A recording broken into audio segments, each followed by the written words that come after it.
Hi, everybody. Thank you. Welcome. Thank you for coming to this event. I'm Dr. Gautam Kumar, the research track leader for Career Catalyst. As most of you know, this Career Catalyst series is part of the BioBuzz Talent Lab, a platform designed to help life science professionals like yourself access exclusive job opportunities, career development resources, expert advice, and industry events. This 45-minute program is broken down into two parts: presentation and the Q&A. So please note that we'll be recording the presentation here shortly, but we'll stop the recording for the Q&A portion, where you'll be able to chat with your questions or raise your hand to ask your burning questions.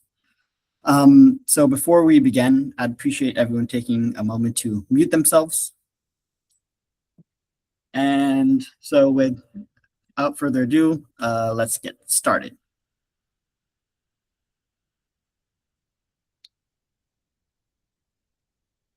Am I good to start? Sorry, I'll introduce you first. Okay. Again, hi, everybody. Welcome. Again, I'm Dr. Gautam Kumar, a track leader of the Career Catalyst Research Program, and I'm thrilled again to be here today with our amazing guest, Dr. Cody Liss, who will be presenting his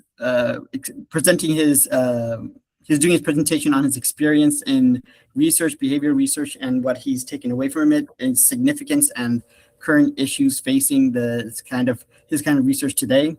But before we get started, I wanted to thank our sponsors for today's session, Workforce Genetics and BioTrack. Workforce Genetics has been helping connect talent with high-performing teams for over 20 years now powered by AI, making it faster and easier for growth-oriented venture-backed life science companies to build great teams without the hassle or cost of traditional recruiting firms. And as always, a big thank you to our other sponsor, BioTrack, for sponsoring today's session. With over 40 years of experience, BioTrack workshops have trained more than 19,500 scientists and engaged with 300 scientists instructors.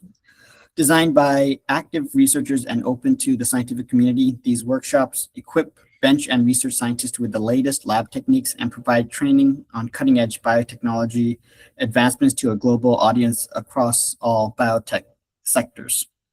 I also want to mention that you can also learn more at biotrack.com. I also want to mention that this event is part of the BioBuzz Talent Lab, your one-stop shop for career growth, job opportunities, and industry connections.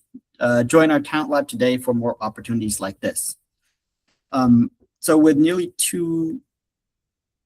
without further ado, I'd like to introduce our speaker, Dr. Cody Allen Liss. Thanks, Gautam. I appreciate it. And thank you to everyone in attendance today. And of course, for Dina for helping us host this and for the invitation. My name's Dr. Cody Allen Liss. And to start off today, I just wanted to give a real brief introduction about who I am, what my experience is, and where I've come from. So I am a newly minted PhD, receiving and defending my doctorate in May of 2025. So we're coming up around 10 months now, where I have been officially called Dr. Liss. My dissertation was titled "The Neural Mechanisms Underlying Rodent Social Behaviors," which is a very broad topic, but the things that I particularly focused on were utilizing principles of reverse translation. And for those of you that are unfamiliar, this is really the concept of us taking information and therapies and possible potential uses of things that are already working in humans in clinical settings and reverse translating them into preclinical models of rodent behaviors so that we can better understand and utilize them and understand the underlying mechanisms of what's actually happening to really dive in and dissect those behaviors. I also was very interested in understanding social behaviors as an active choice. I am very interested in active decision-making and understanding what is it and how the concepts of when we have outcomes and goal-oriented behaviors, how do our brains do that? And how do we make sure that we're actually making those decisions as opposed to studying the mechanisms of habitual responding? So with that, end view of where I ended up, how did I get here is pretty interesting. if you were to hear what I said, I would say I got a bachelor's in biochemistry and molecular biology almost 15 years ago, starting in 2010. And it had absolutely nothing to do with neuroscience or even really biology at the time. I was a 18-year-old first generation student that had no idea what college really was, thinking I wanted to be a medical doctor, where I very quickly learned that I don't have the patience for patients. But I did learn and get some lab experiences working with phenyl and anion radicals and corn genetics studies, things that just really taught me that I loved being in the lab. So I did that for about 4 years. And then my senior year, without any idea of what I wanted to do, I entered into what I would call a post-bachelor's haze, where I spent several years just trying to figure out what was going on. I mean, I learned my senior year what grad school was, and I realized that that might be something I wanted to do. I jumped around as a histology technician. I did some analytical quality control for an agricultural company, but I also served as a postgraduate research assistant in a lab focusing on avian social behavior. And really, that was my first introduction to neuroscience. And it made me realize that we often take science and really big questions, and we at times try to just understand those circuits by sticking an electrode in them and calling it a day. And that was something that really bothered me and made me start thinking, well, why do we do that? How does that work? And where do we go? And I was lost during this haze. I didn't know what I was doing, really. I'm going to be honest. And I was lucky enough to have really good mentors. And I turned to my mentors and I was like, hey, what am I supposed to do? Where am I supposed to go? And I'm from a small town in Illinois. What's going on here? And they were kind and they gave me a list of people that they knew that were looking for PhD students and in labs where they thought I would be a good fit, and said, just apply here. You're going to be a good fit. And I trusted them. And so I ended up doing my PhD in behavioral neuroscience at the University of Maryland, Baltimore, where I got my degree in neuroscience using pharmacology and looking at social behavior models. And now I'm a postdoctoral researcher here in Washington. And I know that if you look at this line going through, it looks like a pretty straight and forward path. But again, I was a first generation student. I had no idea what research was. I had no idea what neuroscience was or grad school was. And I ended up here, and getting my postdoctoral job really was counting on my mentor to help point me in the right direction of being like, these are your interests. This is how you do that. So I guess I just wanted to say that I don't believe there's such a thing as a traditional path in science. Even if you were to call and think that you're going to do here, this is coming from someone that started his research experience in plastics and corn, and now uses behavioral models studying opioid use disorder and genetics. And that the only way you're going to know where you're going to end up is that you won't, and that you just got to be curious, follow opportunities, and having excellent mentors is the way you get to where you're going to be at any point. So what do I study now and what do I care about? Really, in takeaway is that what I want to really discuss is that I think as science and scientists, that what we're doing right now is that we have a tendency to take very big, complex issues and we turn them into very simple equations or simple procedures that don't really make much relevance in real life. Substance use disorder, or opioid use disorder, in which I study, is not a simple problem. And because scientists take these simple variables for the sake of experimental control, we take and look at drug dose and see its effects on how well animals will take those drugs. We look at effort requirements, how often an animal has to press a lever to receive that drug. That doesn't actually explain why substance use disorder is an issue or what it does. Real world problems are very rarely just caused by only one or two factors. And this is true when we think about susceptibility from genetics, when we talk about the socioeconomic statuses involved with those things, or even other mental health disorders, the cases of isolation or how we cure.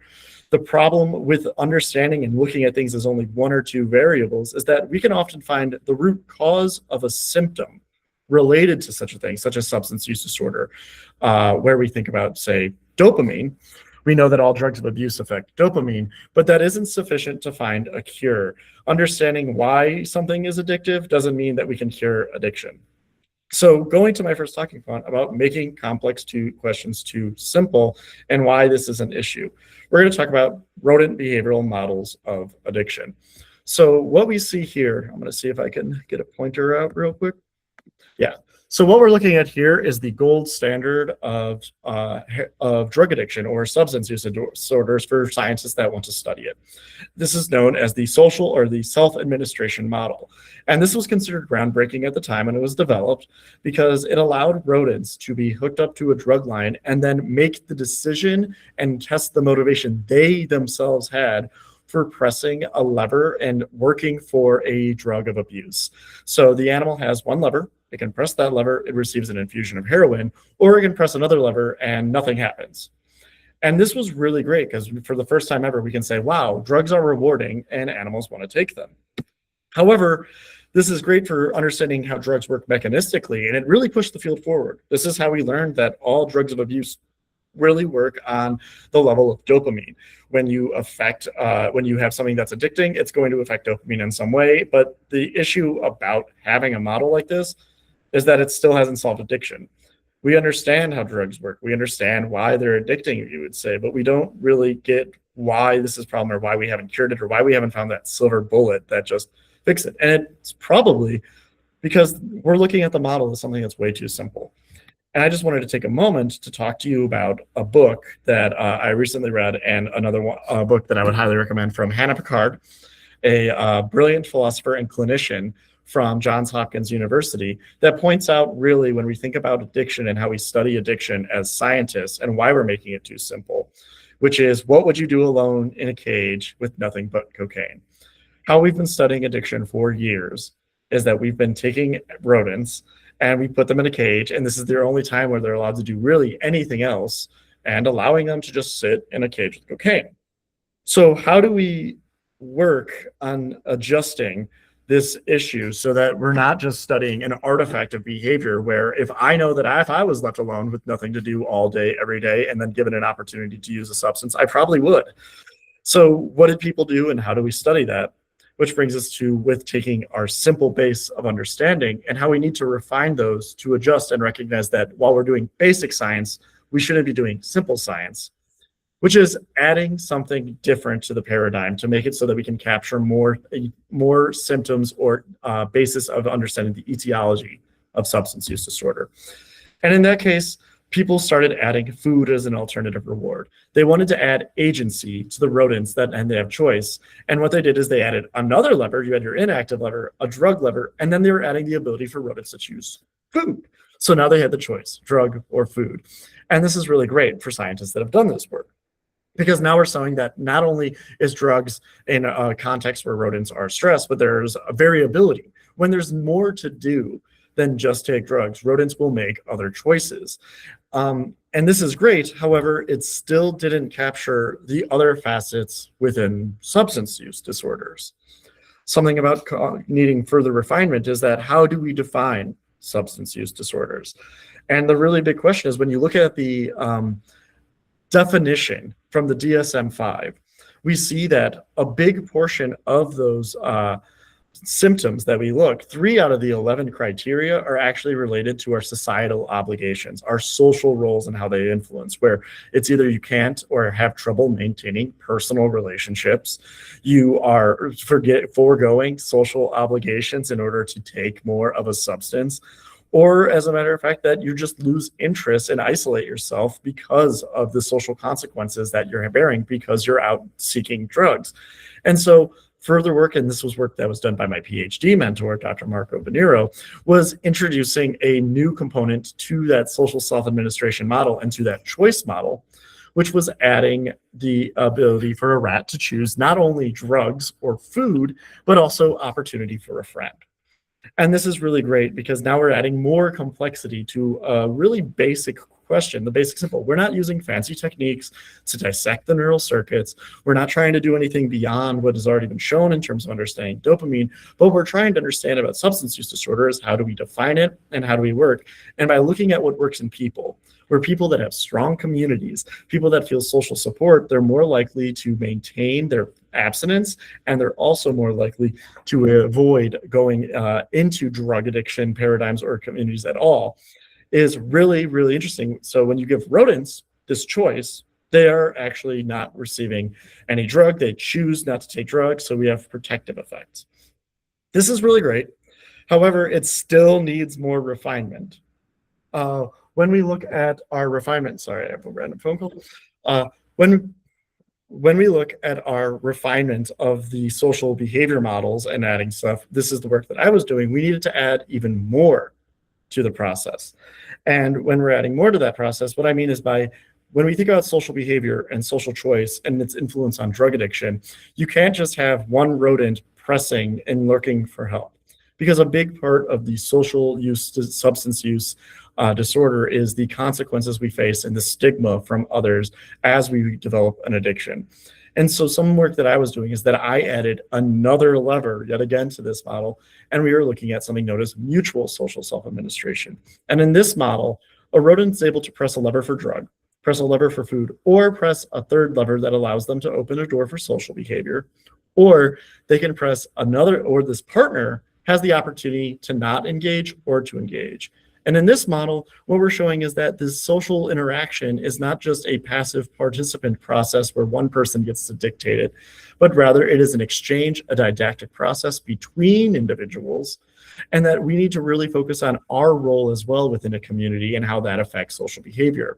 And when I did this work, we found that when partner animals are not motivated to engage, this actually influences the behavior of the resident to no longer seek behavior. So without using a fancy technique or fancy thing, but rather just taking our question and making it a more complex process and not just the basic, well, rats will take drugs, we showed that when rodents have the opportunity to press, they want to press, but only if this rodent wants to work with the other rat.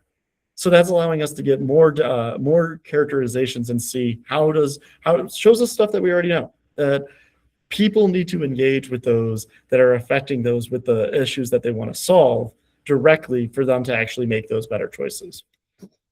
So this was an example of further refinement when incorporating social experiences.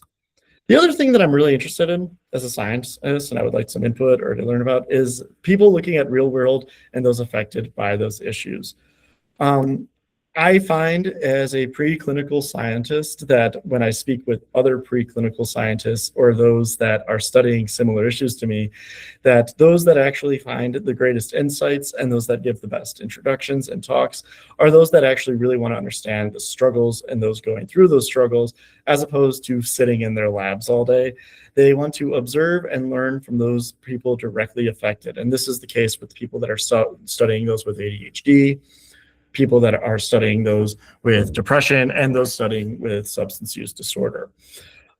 Something that I think is really important is to go and to speak with the clinical researchers as a preclinical scientist to actually hear what their experiences is with helping those. And I don't mean you have to attend a conference and focus on, I mean, go to your doctor when you're having your yearly appointment and just ask them questions about what they've seen and what they've gone through. I think the most insights that I ever got when I started thinking about how do our interactions as individuals in a community affect those with substance use disorder really hit home the most to me when talking to a doctor and saying that their biggest issues with seeing the people struggling with substance use disorders, their hardest hit factors are those that don't have access to treatment or a strong community that's willing to support them, because cost is prohibitive for people with substance use disorders or opioid use disorder to even get medication-assisted therapy, because they have to take off time for work, to travel for appointments. There's a lack of understanding from those that are working with them that understand that this is in fact something that they are fighting with. The social stigma, it's a very real reality that people with substance use disorder, even by facing the idea that they want to get better, face real consequences, and such as a loss of community for even trying. So I highly suggest for people that want to get insight about working with that is to speak with clinical researchers. And not only that, but also to speak to people that are actually going through the struggle with substance use disorder. Since moving to Washington, I have been participating in the Washington self-harm reduction community, and really those experiences, when I listen to them, it's never been more clear to me that those studying with substance use disorders feel as if those that want to treat them don't actually engage with them and understand that being a substance use disorder is or a substance user is also a sense of identity to them, because their community is only other people that use substance use disorders, and that without having people that understand them and think of them not as zombies just compulsively taking drugs in a very simple model of like they're addicted to dopamine, but rather that they are people that are making choices, and that it's a problem of allocating the resources they have into feeling like they are getting what they need to survive, and that the drugs help them at things that they need, such as community or feeling okay, and that we need to really be focusing on helping them with that. And then I also want to say that you want to take a picture and look at things that are drawing from your daily life. I don't want to get too personal or anything, but I know that nearly everybody that I work with that I find inspiring is really drawing from an experience where they know a family member or a friend that is suffering from a substance use disorder, and they care. And that the questions that you ask and that you're going to be most passionate about are going to be the ones that you're looking at in your real life and how to understand. In particular, for me, I know that I've had people with pill disorders or alcohol use disorder, and I just really think that that is a firing point for me about what I want to do. And then I want to move into just a little roundabout thing about how good research takes time and starts basic. When I talk about how the biggest problem we have is that we oversimplify our questions, it's okay, though, to start basic with a complex question. As I mentioned before, I'm kind of a Luddite in the field of substance use disorder researchers. I don't use fast scan cyclic voltammetry or fiber photometry, electro vivo ephys. I'm really just someone that looks at behavioral modeling and looking at how do we look at rats behaving. My measurements and readouts are not lasers or fancy graphs, but rather a graph that says how many times does a rat press, what is the percentage of a rat choosing drugs or friends, and moving that away. I don't think any question starts as one-dimensional, but it starts very simple or basic, where we started with ideas of, well, what happens when a rat gets the opportunity to press for food? And then it turned into what happens when an animal starts pressing for friends, to what happens if you have an animal press for friends, and then another animal, rodent, gets the chance to press for other friends. You start from something simple and it builds into something bigger. And now I have an entire career path where I'm starting to look at different things in the context. And I can now add neural circuits to understand not just the basic questions, but rather what are the general processes of decision making, which I think is more applicable to understanding a wide variety of questions than just trying to find a silver bullet of substance use disorder. So the questions that we have here is that simple is, or the conclusion I want to say is simple is not the enemy, but it's not always the answer. We want to look at things that really affect us. Complex factors that are not single-ish factored, or complex issues that are not single factored. We want to gain experiences from those that are directly affected by our question of interest, and that we want to constantly be refining these issues and moving forward. Because when we oversimplify, we lead to stagnation, and we're not going to find a cure to addiction by doing the same experiments over and over again and telling you more about dopamine. We're going to learn from the experiences of our own and others by looking at what actually is the problem, such as social stigma and not having a community, because we know that social community is what helps those with substance use disorders the most. And then finally, starting with basic ideas is going to allow for complexity to take shape and for bigger questions. So those are the real three things that I'm interested in talking to you all about. And if you have any insight, I would love to hear more about it and open up. I want to say thanks again to the sponsors of this and for those, and Gautam for inviting me and for doing that. And I am now open for any questions.